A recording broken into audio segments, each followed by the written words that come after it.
Hello and welcome to World in 2 Minutes, brought to you by trtworld.com. Let's take a look at this hour's top stories. Officials in Nepal say they plan to introduce tougher controls of the trekking industry a week after a devastating Himalayan storm.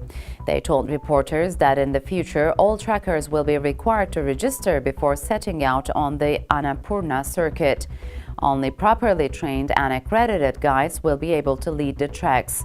At least 41 people died in the country's worst ever trekking disaster, raising questions about procedures. Let's move to the Middle East. Afghanistan's opium cultivation soared in 2013 despite the $7.6 billion U.S. spent on counter-narcotic initiatives.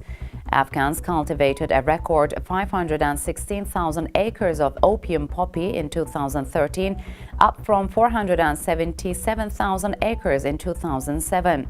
Aside from funding extremist groups, Afghan poppy is increasingly making its way into Europe's heroin market.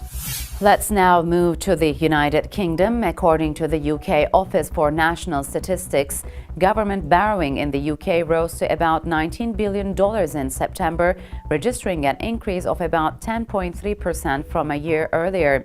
The latest figures are a setback for Chancellor George Osborne, who pledged to cut the budget deficit by more than 10% over the next 12 months. And our last story comes from the US. Amazon has agreed to deal with book publisher Simon & Schuster over the pricing of ebooks. While the details of the deal, which covers both print and digital books, have not been made public, it will likely give Simon & Schuster more control over pricing and create incentives for lower prices.